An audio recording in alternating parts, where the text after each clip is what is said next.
Welcome to our continuing series of webinars that are focusing on the best practices for closing the pandemic learning gap in Ohio schools. This webinar will focus on how our educators are dealing with the learning gap created by the pandemic in our middle schools. We have a great lineup of panelists that will address the issue during this hour-long webinar.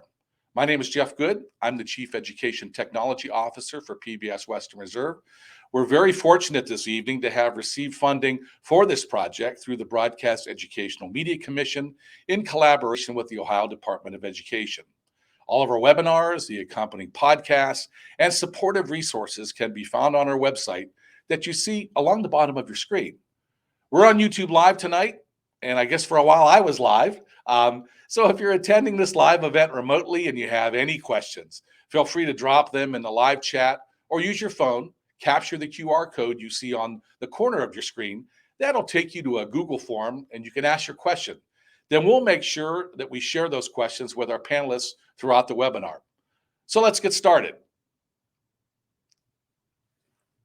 Michelle Moore is the director of the State Support Team Region 5 located in Mahoning County in Northeast Ohio. Prior to this role, she was an intervention specialist in a large urban district in Ohio. After earning her degree in educational administration from Westminster College, she became an instructional consultant for the region, serving the 4 counties of Mahoning, Trumbull, Columbiana, and Ashtabula. The regional system provides professional development and technical assistance to local education agencies and parents in the areas of special education, school improvement, literacy, early learning, and school readiness. Under Moore's leadership, the SST Region 5 has been identified as an effective regional/intermediate unit and is highlighted in the national publication Moving Your Numbers, published by the National Center for Educational Outcomes. Mrs. Moore is an active member of the Ohio Leadership Advisory Council, OLAC, and the Ohio Dean's Compact. One essential and common element to all of the district and school improvement efforts is the effective use of data.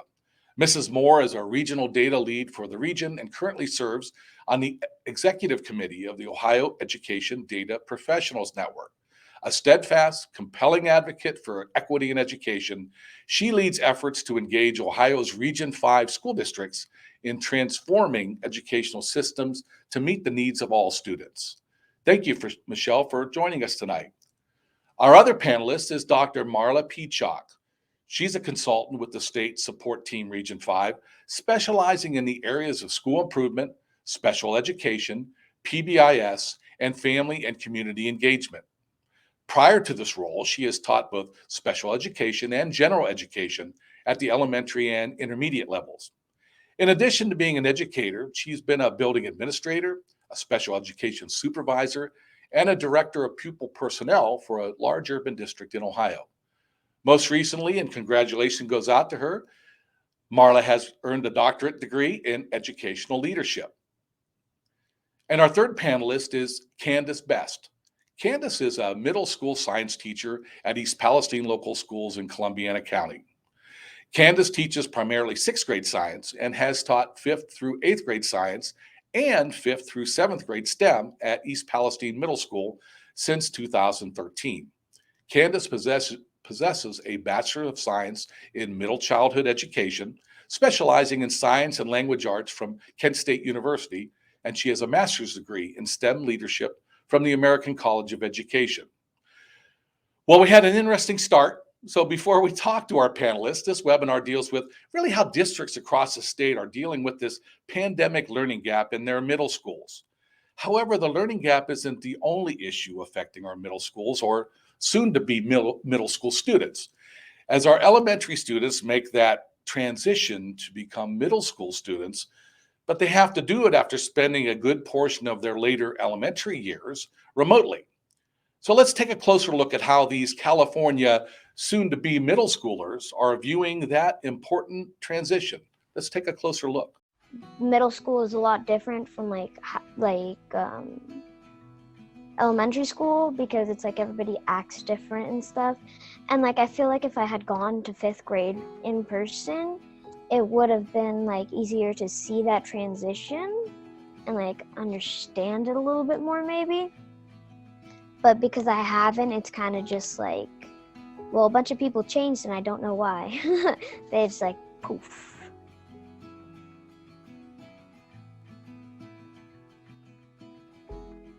I still remember when I was in like first and second grade, and I would like look at the fifth graders, and they seemed so mature, and they seemed like they were so strong, and like they knew what they were doing. And now, when I am a fifth grader, I kind of just feel like I did before. It's so weird that I have a feeling that I want to go back to school again.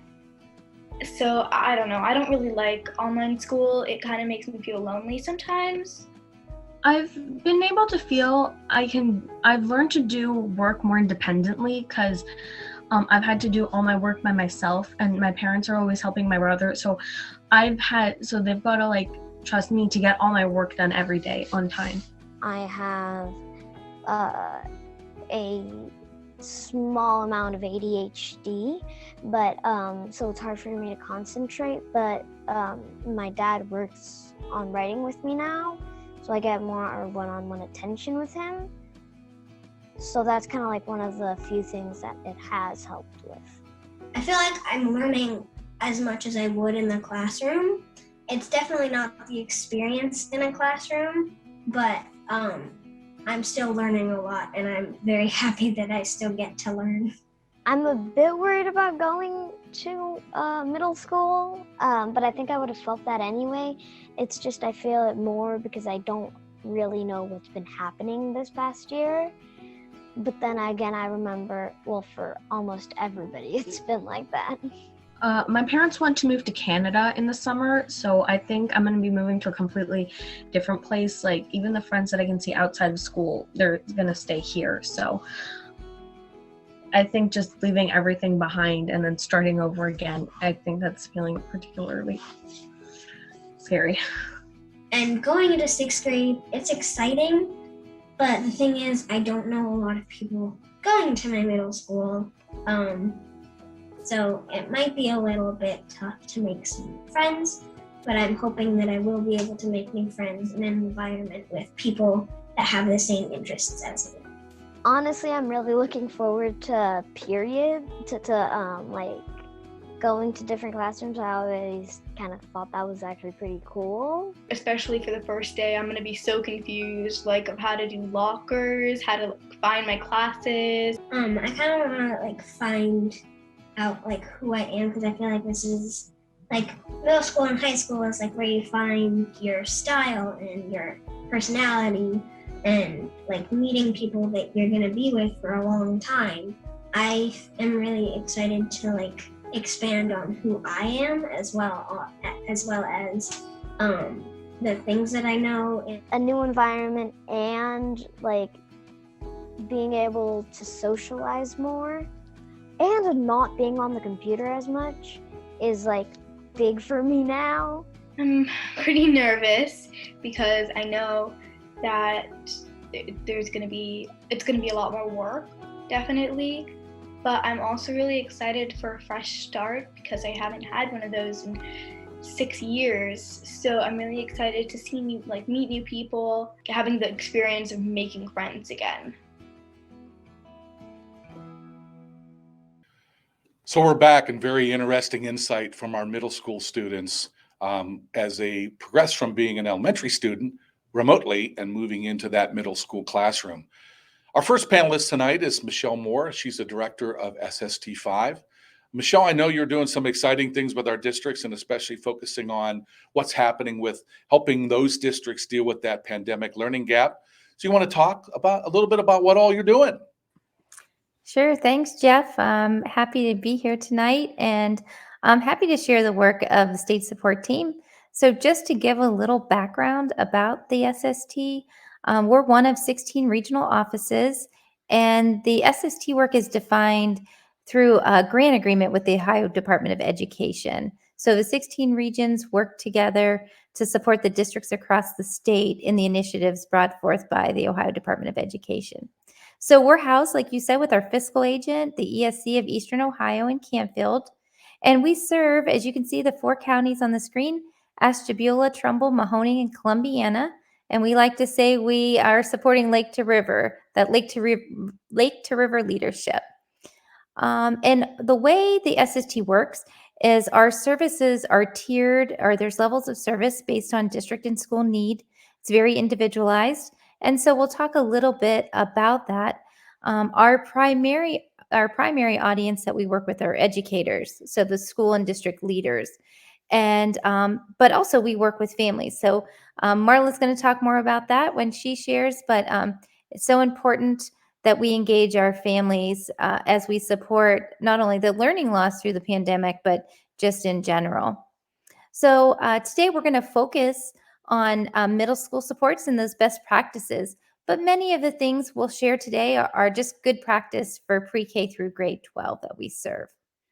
And always at the forefront of the work are our students. And I just so appreciated that video that we just watched from the elementary students getting ready to transition to middle school.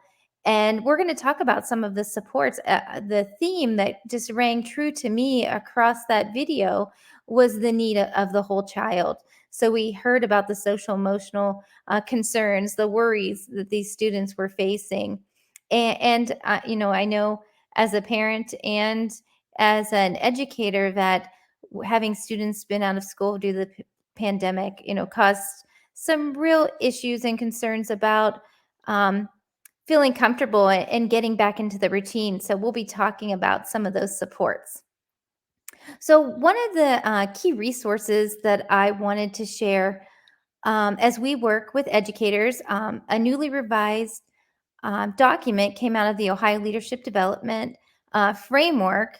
It was revised through OLAC, the Ohio Leadership Advisory Council, and the framework really looks at the leadership as the purpose of leadership is improving instructional practices and performance regardless of role. So there's 6 tenets of OLAC that are so important as we think about working together as a team of educators to support all the students that we each serve. So you'll see some of these tenets threaded throughout both what Marla and I talk about today in our work at the SST. But when we think about school levels, and when we think about middle school in particular, the students are served by multiple content level teachers, content experts. And so it becomes critical to think about how we work together as a team to meet the needs of those learners, especially with the pandemic loss. So the idea of adults working together and sharing what's working for our students, and frankly, what's not working for our students in our school, and then holding each other accountable for that success is so important. The SST, you know, we play a role in that shared learning, and we offer professional development opportunities for the region and the educators in our region. And the image on the screen is our graphic that describes the main focus of our work. So when we think of the umbrella of continuous improvement, that's our focus, and it includes high leverage practices in literacy, special education, early learning, and positive behavior intervention and supports. So other than early learning, you can see that, you know, middle school's addressed through each of those strands of our work.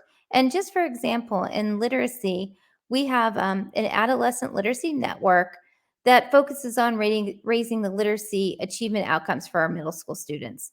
So we're going to talk a little bit about the importance of those key strategies and the things we're seeing that are really working across our region in the middle schools. So the image on the screen that you see is the Ohio improvement process. And most of our support is aligned and supported through this 5-step process, the framework, that's all about data and problem solving. So there's 5 steps, and I'm just going to walk you real quickly through the 5 steps, and then we'll talk a little bit more about the importance of the teams that implement those steps. So the first step is data analysis and identifying critical needs using a root cause analysis. So our middle schools in particular have a really robust data set because they have many tested subjects and grades. So the importance of really using that summative and formative data to make decisions and really target the areas of gap are most important. And then once we work with our districts and schools through that deep data analysis and identifying their critical needs, the step 2 is researching and selecting the evidence-based practices. So in Ohio, we have our own clearinghouse that's tied into other national clearinghouses, which are tools to help our districts and schools pick those strategies that will support student learning. And so what's really nice about these clearinghouses is that you can filter and sort, and so you can look specifically for those middle school practices related to your needs. And Marla's going to talk a little bit more about those practices later on this evening. So step 3, the planning and implementation, really helping our districts and schools create a plan, a one plan that drives the work that they're going to implement. So it's so important that we have a plan that's real and it's not sitting on the shelf gathering dust, but a plan that's driving the actions that we take each and every day to improve those outcomes for our students.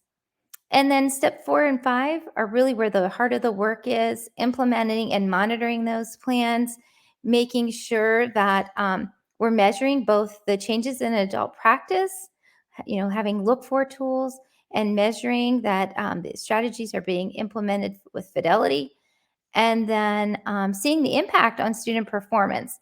And in a little bit, I'm going to talk about at the first session, we were able to hear a presenter from OSU that kind of gave us that big overarching kind of bleak view of where we are. And it was an important snapshot of where the state was at the time.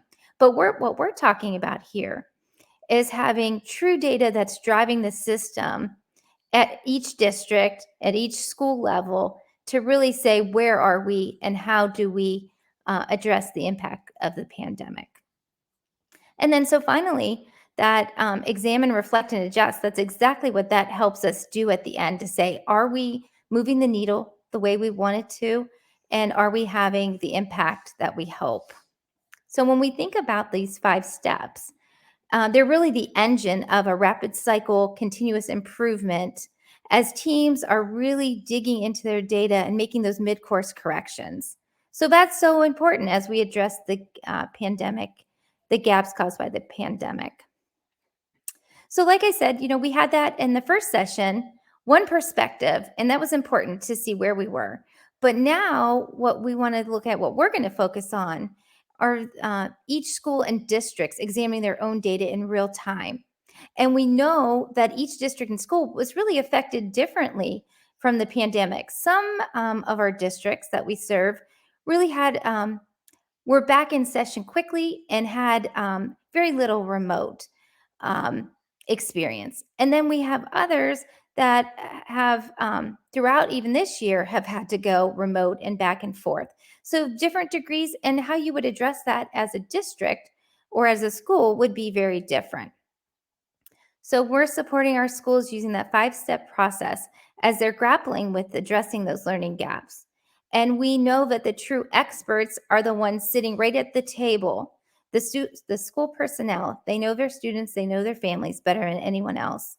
So luckily, the work of closing gaps is not left to any one individual in Ohio, but it's really a system of collaborative teams that are the basis at the district, at the school, and at the teacher level. That's really the formula for success.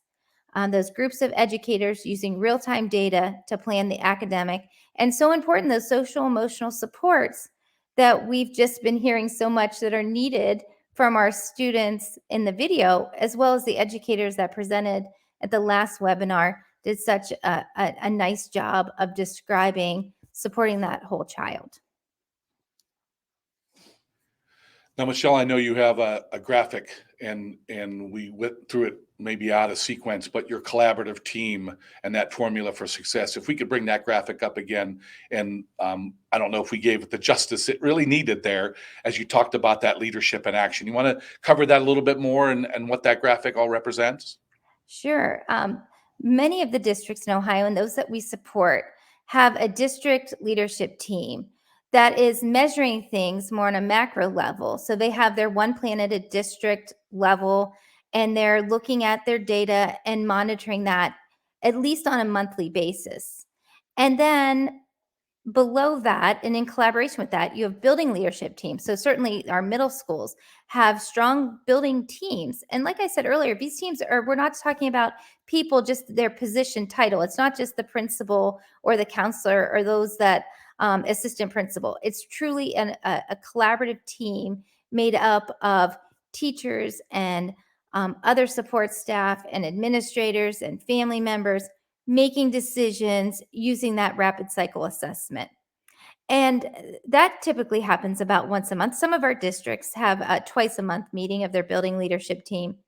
But the heart of it really is the teacher-based team. And those are in a middle school, oftentimes we'll have content level teams as well as grade level teams. And that is where they're looking at individual student data, groups of data to say, where are students' gaps? What do we need to do? Let's put in an intervention. Let's strengthen our core curriculum and core instruction, and then come back a week later to say, are we having the desired impact? So for me, this is the magic. When you have collaborative structures of, teams of people that care deeply about students who are focused both on the academic and the behavior, social, emotional side, using those data points to make decisions on a weekly basis. And that's where we see the positive student outcomes. Michelle, it's interesting that you mention part of what you provide support, your mission, so to speak, is you talk about that on-site support and coaching. So talk to me a minute about, or so, obviously we all made an adjustment when the pandemic hit, schools closed. How did you pivot those services? Because obviously you couldn't do on-site anymore. So how did you pivot to continue that support? Yes. If you would have taken me back to say we'd be doing virtual coaching and support, I would not have had a conceptual frame for what that looks like. But wow, did we pivot and adjust quickly, like you said, Jeff. We went quickly to virtual supports.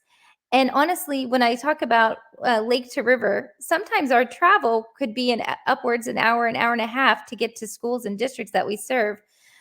And now, even that schools are open, many are opting to have virtual training. So we can jump on a meeting at 7 a.m, right from our office. And we found that in most cases, just as effective. So our coaching and, our district teams even often are meeting themselves. It saves so much travel time. So if a district has many schools and individual teachers and administrators come to district meetings, we found that they're hosting these virtually, and we're able to save travel and time. So it's really been a great learning opportunity of how technology can make our jobs, work smarter and not harder. And that's certainly been the case. It is nice, though, to do a blend and have sometimes face-to-face. It's good to see people in person. But we've really found that we can save time and have just effective supports in a virtual platform. Michelle, thank you so much. Now, I think we have this dynamic duo coming from the SST5. So I'm going to take an opportunity to introduce Marla Peacock, Dr. Peacock, and she has an opportunity to talk a little bit more about the services that she does with Michelle and with our district. So Marla, you have the stage. Thank you so much, Jeff. Thank you so much for giving us the opportunity to share. I've been excited about talking about the different services that we provide. And thank you, Michelle, really for setting that stage. You've done it so beautifully. The whole collaborative team structure that you mentioned and introduced to us is truly a critical component for student success. But we would be remiss if we begin to talk about how to address strategies for student success and what supports to put into place for our middle school students, but also all students. We'd first like to talk to you about the state strategic plan for education, which is called Each Child, Our Future. As you see the visual on the screen, and I'm sure you have probably seen it before, take a moment to notice that in the center is truly the heart of what we do every single day. In the center is the child that is surrounded by a variety of different supports that the state recognizes needs to be put into place with one singular target or one singular goal, which is that each child will be challenged and prepared and empowered. I love that word, empowered, to become resilient, lifelong learners who contribute to society. You're going to see that it is supported by those 4 learning domains. And then we have 3 core principles, but then supported by those 10 priority standards or strategies. And I have to call your attention to number 7, because number 7, which was addressed in the first episode of our webinars, is truly about the whole child. It's that social, emotional, academic, and physical well-being of our children, of our youths. And then that last blue ring is so important as well. It is talking about the community. It is talking about equity and partnerships. So think about your community agencies that surround your schools. Think about your families that are around your schools.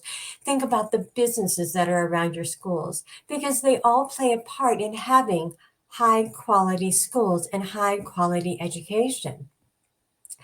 But as we continue down that journey, the next document we want to just share with you this visual of the whole child framework. And this is truly just a snapshot. It is so much more than what this visual shares with you. But once again, what's in the center? That center is our child. The center is our student. With the district, the schools, our families, our community supporting the needs of the whole child using this comprehensive, consistent, integrated approach. This whole child approach broadens our districts and our school focus beyond the academics, because I can't tell you, Jeff, even more so than normal, it is so critically important for us to be focusing on those social emotional skills, those mental health skills that our children need. Middle school is an interesting age anyways, but with the pandemic, another layer came into play, and you heard it when those young people were talking on the video, that they recognized that going to middle school was different, and they recognized that all of their other friends are going to be experiencing it. But that even tells us a more strong reason why we need to get these social, emotional, physical, and safety needs in place. So this framework, the whole child framework, provides us with a blueprint to meet these needs. It provides us with a foundation to understand a child's intellect, social development, and it's necessary to fully engage in learning in schools. So as we continue on in our conversation, we incorporate these frameworks together, and we begin to explore the support and students need to help close that pandemic learning gap. And again, not just for middle schools, but all school students. We share with you that the opportunity myth is a report that's out there that does provide schools, districts, families, and communities with a wealth of information. It also provides us with some recommendations that we know that when our middle schools employ them, they can experience a greater student outcome. And it also is something that we emphasize in our learning opportunities at State Support Team, as Michelle mentioned, which is provided across our 4 counties.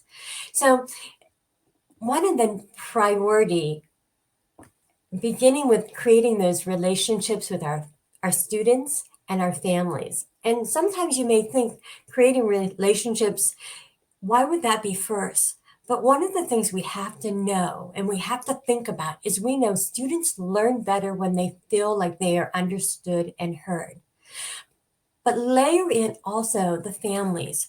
We need to ask our students and our families about their goals, about their school experiences. They need to know that there's a caring adult within those buildings, within those walls, that know that what this kiddo needs, what this student needs, and that they can be successful. There's such power in the idea of one caring adult. And we know this truth. Students learn better when they feel understood and heard, as I mentioned before. And one of the priorities of a school environment is to actually create an environment of success for all students, to help all of our students learn behaviors and academics that will allow them to become the productive, successful member of our community. That one targeted goal on each child, our future. So schools, one of the strategies we need them to help work on is to begin to or continue to teach reflection and relationships and resilience. We need to help our students regulate so that we indeed can educate. And Ohio does provide great guidance in our social emotional learning standards, as well as the positive behavior intervention and support framework, which can assist educators in creating that warm and supportive environment. I always talk about that we have to have an environment that is safe, positive, predictable, and consistent. That is one thing that we can do for sure to support our students now and moving into the future. Another thing this report suggests to us and provides us the research to support is that we need to make a greater access to grade appropriate assignments and an urgent priority for all students, no matter what their race is, their income level, or their current performance level. And when you begin to think about what does that mean and what does that look like, we start with that explicit instruction that is progress monitored and it is age appropriate and grade appropriate. We need to think about our classrooms. We need to have both compassion and rigor into our classrooms. Give all students access to instruction that asks them to think and engage deeply. And just along the same lines of relationships, we have to help and foster engagement. Middle school students have a tendency to focus on everything but maybe school, which is not unusual. To be fully engaged, our students need to know that the work they are doing will matter, will be recognized, will be relevant in their lives. It's such a powerful thing to make sure that we are engaging our students and making them part of the learning, helping them see that what they need is forefront in our thoughts. We also want to think about using those evidence-based strategies that Michelle mentioned about through the What Works Clearinghouse.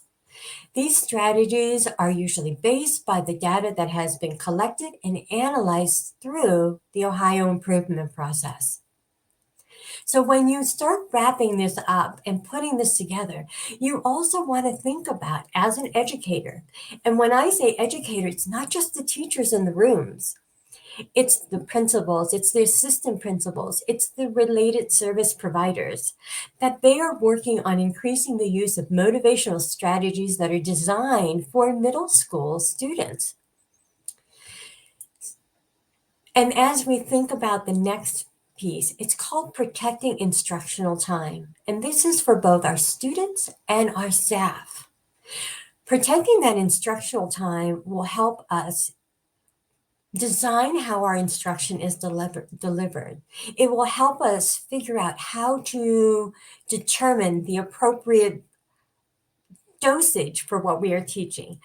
It will tell us how to differentiate what we are teaching.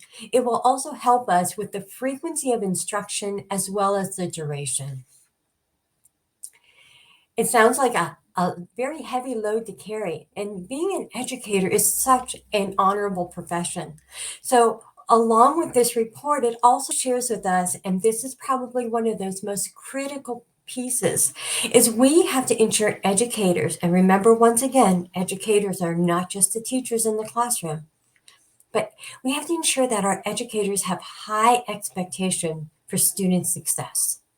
By seeing firsthand that students are capable of succeeding with more rigorous materials. There was a term that was introduced to me just recently that's called the warm demander. That's an interesting term to say. What it's telling us is it is to expect a great deal of their students, convince them of their own brilliance, and help them reach their potential in a disciplined and structured environment. Remember that environment that is safe, positive, predictable, and consistent. By having these high expectations, you are presuming positive intent, which is focusing on what our students know. Focusing on what our students know allow our teachers to build on what they know and to assist in addressing the gap, meeting them where they're at, not expecting less, but meeting them where they're at so we can challenge them. And Michelle mentioned earlier, and I can't thank her enough for saying this, but truly, the beauty is in that classroom. The beauty is in that collaborative structure with the teachers. And meta-analysis supports the fact that teachers' estimate of the student's achievement, teacher efficacy, collaborative structures are proven to show the most positive outcomes when implemented with fidelity and consistency in the educational structures. And then lastly, one of the recommendations that we know really yield great results is, as a whole, as a district, as a building, we have to constantly evaluate our processes. We have to constantly audit and take inventory to identify what are the decisions that might be happening at the district level or building level. Are we giving our students equitable access?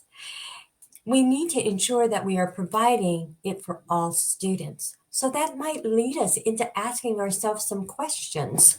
And those questions could be as simple or as complex as we make them, but they're all driven by our data. Maybe we need to look at our structure to see, are we providing professional learning opportunities for our teachers in the curriculums and the programs we expect them to use, both academic and socially emotional? Are we keeping sacred our instructional time? Or do we need to create dedicated and protected time and space for our professional learning communities, collaborative structures, or teacher-based teams? As Michelle mentioned, one of the most pivotal steps that a district can take to inform instruction is to analyze their own data in real time and determine if there's any other additional data needs that are needed. What is our data telling us, and where do we need to go with it?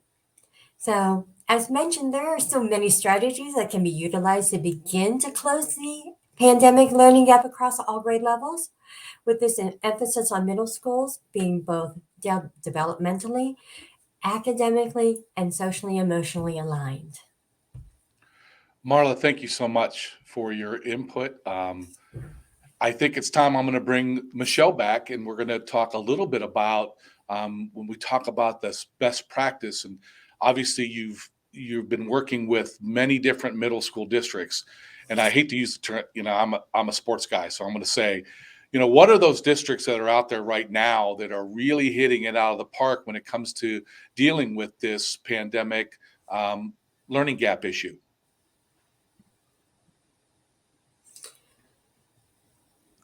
I'd like to start with the collaborative team structures.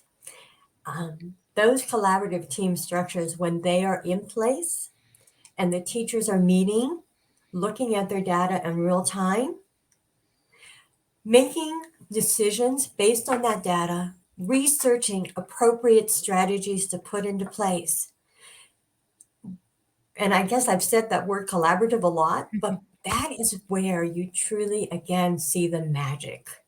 That is where you see the teams come together and see the movement in the student outcomes. So you see the power in that collaborative team structure. Michelle, any thoughts on districts that stick out? Marla, great. I mean, I'm a collaborative guy. I love working in that environment. Michelle, any thoughts in regards to some districts that are really doing some outstanding things, collaborating or otherwise? Right. I think one of the tools that some of our schools, our middle schools, are using that I'm seeing having really increasing the probability that their students will succeed. The Ohio Department of Education created Restart Readiness assessments, both check mark and benchmark assessments. So for the first time, we can get more formative data to say exactly what are our students' needs, what are they missing, which standards specifically need to be addressed, because we know we can't catch up 2 years if we go slower. I mean, we really need to accelerate the learning. So in order to accelerate, you need to know where to focus. So the schools that we work with that are using the either the checkpoint assessments or the benchmark assessments that are part of the package that the Ohio Department of Education created, I think are able to really fine tune their lessons, their strategies to support their learners. So if I had to pick one thing, I would say using those assessments has really helped them accelerate and target instruction and intervention. Michelle, Marla, I can't thank you enough for being here this evening. Your insight was valuable as we begin to look at how our middle schools in the area and state of Ohio are really dealing with this pandemic learning gap, and I appreciate your time. So before we move on to our next panelist, during the pandemic and with all the school closings and the move to teaching remotely and on and on and on and on, science teachers were, I guess, sufficiently taxed to come up with innovative approaches to teaching science from a distance. So let's take a closer look at how faculty at the University of Washington took remote science to a new level, and we'll move into our next panelist, which is Candace Best from East Palestine, our middle school science teacher. When we were told that all of spring quarter was going to be virtual or all online, all of us got together and maybe thought, what do you guys think that we can do to make it more interactive? We slowly started to come up with this idea of videotaping ourselves, doing all these different activities. Okay, hi everybody, thanks for joining. This is just a typical action camera, and I use this as my primary video source. Down into this basement area of Moore Hall. This quarter right now, I'm teaching 2 courses. One of them is a construction materials course, and it's got a major lab portion. So what I'm doing today here is just making concrete so the students can watch me make concrete. There's 4 different materials, actually 5 including air. The students are at home, and I just wanted them to see what each of these ingredients look like. 3/4 inch nominal maximum aggregate size. And then I give them the values and the data from all this activity, and they can write lab reports and do some analysis with that. So they're little mini modules, if you will, and I'm a big fan of keeping things about 10 to 15 minutes. If you've ever made a sandcastle, you've done something very similar. Getting this whole online system was a little bit challenging, but I've actually started to like it quite a bit.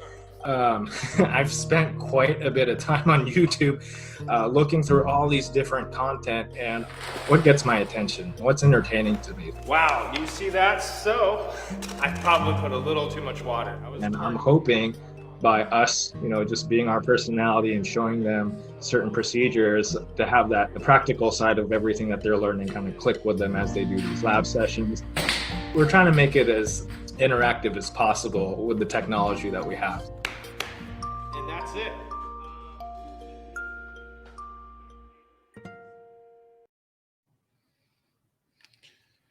Candace Best is a science teacher at East Palestine Local Schools, and I am pleased to have her on board. Candace, don't do what I do what I say, and please unmute your microphone so we don't have the same issue I had earlier, and I apologize.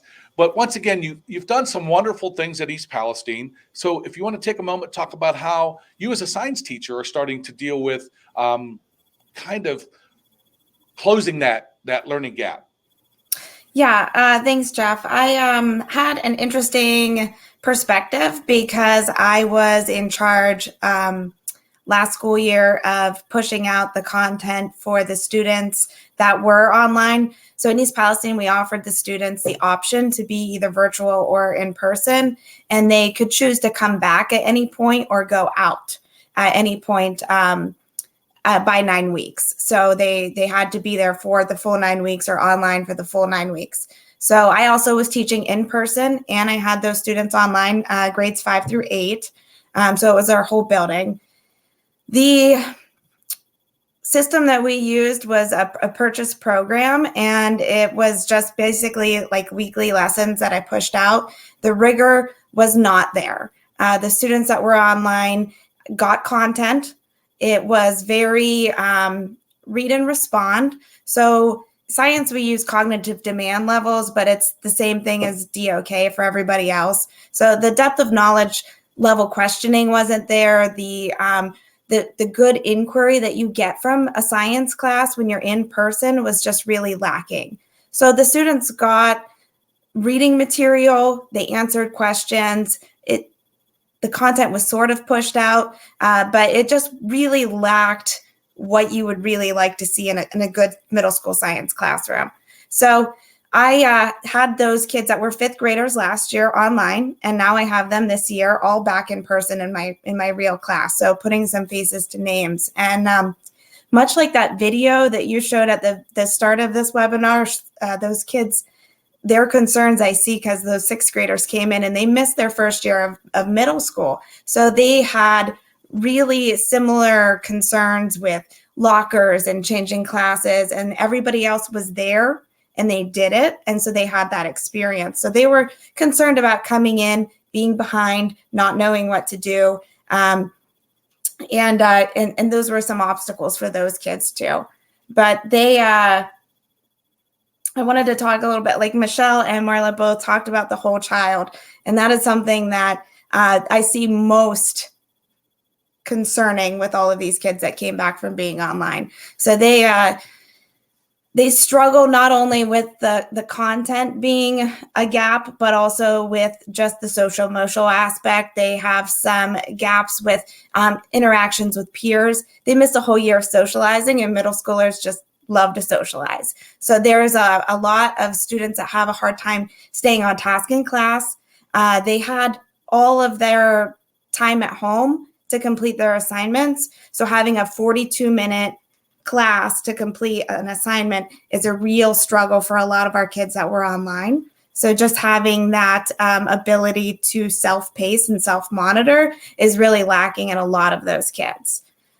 So we've been doing a lot of check-ins, more than I've done in the past. Like, here's like a little slip of paper, fill out where you're at, where you need to be, what you need to do to get there. So that's something I've added this year that I haven't necessarily needed as much of those in the past as I've seen needing to have this year.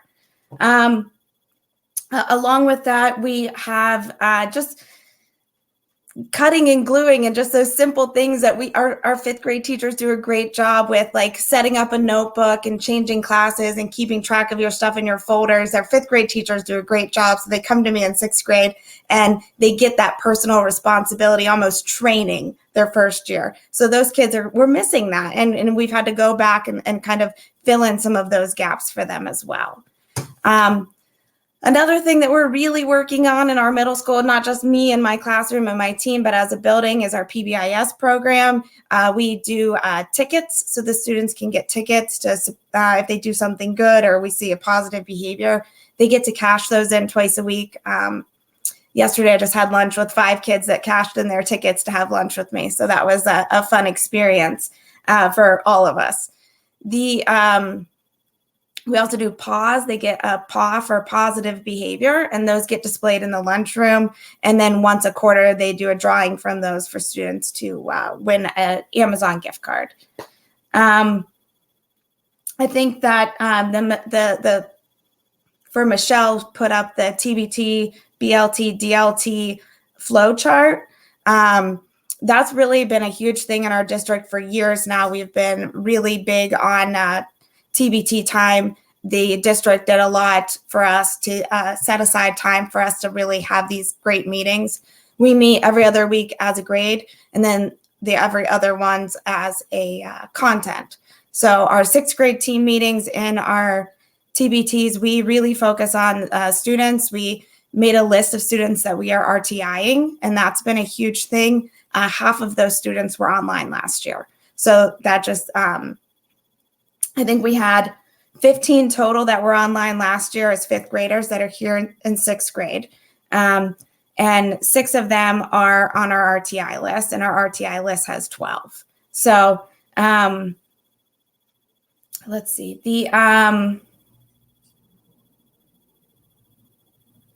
To do that with our RTI students, our plan is to, they've been assessed in both STARS and Let's Go Learn. With the Let's Go Learn, we they're working in small groups on the pathways to work on areas where they have weaknesses to show growth.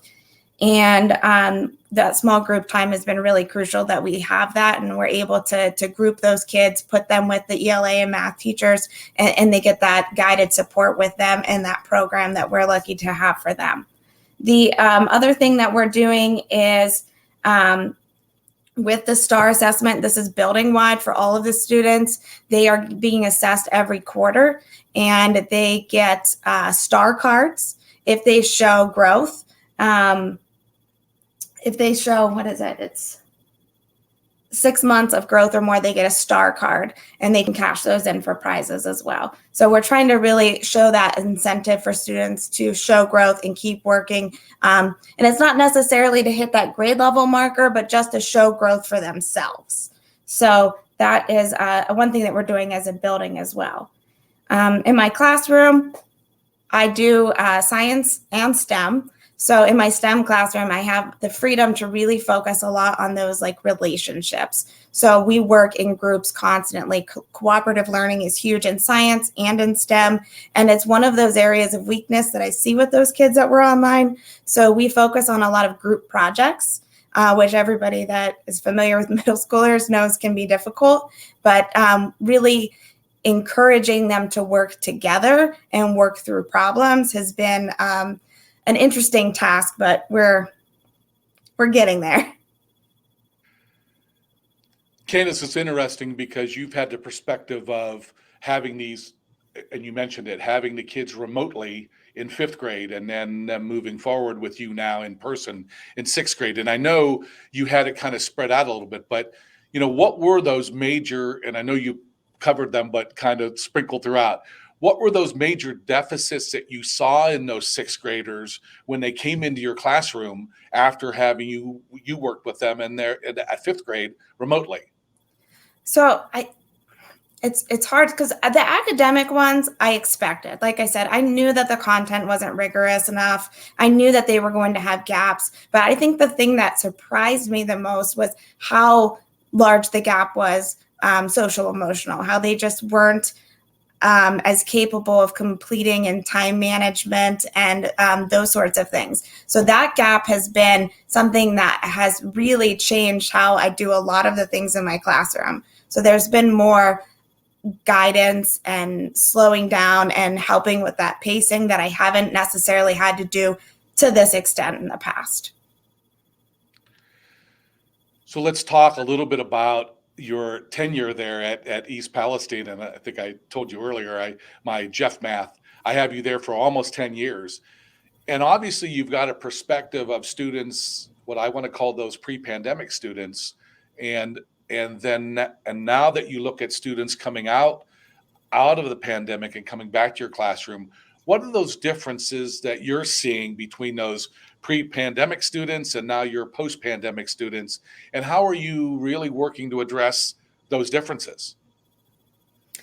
Yeah, so I actually have a group of 8th graders this year, and they're fun because I had them as 6th graders, and then I had them as 7th graders, and now I have them again as 8th graders. And we talk all the time about how they haven't had a normal school year since they were in 5th grade. That's a long time. That's almost their entire middle school career that they've had to deal with the pandemic. So obviously in 6th grade is when they, COVID hit and we went remote for the rest of the year. And then, there was last year, and this year's had its share of difficulties as well. So it's funny to think about the time before COVID, because I would really have to go back before I ever even had those 8th graders. And one thing we see with that group of kids is that they are the least excited about being a part of our school. So they've had so much time virtual or here and there that they have little school spirit almost. They are so used to being on the computer or back and forth that they struggle with wanting to be involved with things. So that's been really huge for us to work. We work as our PLT. It's one of our conversations is how to involve and inspire and excite those 8th graders who've had such a rough go of it in our building. And just everybody else. I mean, they're the only ones that ever had a normal year. So we're trying to do some of those more fun and engaging things, because I think once those students are excited to be at school, the rest is going to be a lot easier on all of us. It's interesting to note our conversation last month. We dealt with Superintendent Dennis Dunham at Letonia, and they've got a program called the Bear Care Program, and it's a summer program for K-6 kids. So it's interesting that you make that statement, that one of the things that Dennis brought out last month was the fact of, that connection that the students had to school that they were losing because they were doing so many things remotely. So that's very interesting that you make that statement, that one of the things that you ran into was that school, quote unquote, school spirit that all of a sudden went away. So that's something very different. Now, you talk about all of these programs that you have in place to deal with the learning gap, and you've talked about, Michelle would step in on this to say also, how are you measuring, what is your success measurement? If I know that's kind of like trying to define love, right? But what is your success measurement of those steps that you're doing to help alleviate that learning gap? Yeah, so we've always been, for my entire career at East Palestine, we've been very data driven. We've had a lot of support from state support team. And so I have years and years of like data from TBTs and things like that I can go back and compare this year to previous years. And this year we're really focusing with our ELA and math teachers on that STARS data. So that they're doing a lot of deep dives with that STARS data. And then obviously, you have your state test scores from previous years that we go back and we look at, and we analyze a ton of data. I mean, we even look at things like, behavior reports and referrals and those sorts of things. So we have lots and lots of data. And data obviously is what you need to kind of look at that measurement of success. So really appreciate. Candace, thank you so much. It's so exciting to have folks from the state support team and Candace here from East Palestine talking about how we're all kind of working around and trying to eliminate that learning gap. I thank everyone this evening for attending this continuing series of webinars where we're focusing on how school districts are establishing their best practices and closing that pandemic learning gap. Tonight we dealt with middle schools, and I so appreciate the support from Michelle and Marla, as well as Candace, and their insight in all of what is going on. We truly appreciate your input. This webinar will be part of the resources available on our project website. That's at the URL that you see at the bottom of your screen. We're also creating a series of podcasts for each of these webinars that take a deeper dive into some of the subjects in this webinar. Our two podcast candidates, for lack of a better term, were not on our panel tonight, but we'll be looking at some situations that how they're dealing with that learning gap in Akron Public Schools, as well as a connection with our state Ohio Department of Education. They'll also be found on our website.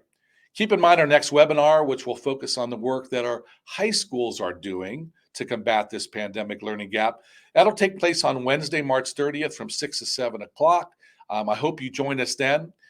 We take an opportunity now to thank the Broadcast Educational Media Commission in collaboration with the Ohio Department of Education. They all made this project possible. And I want to say from the staff of PBS Western Reserve, we certainly thank you all for your time viewing and participating. And we hope to see you in attendance at future webinars. Have a great night, everyone.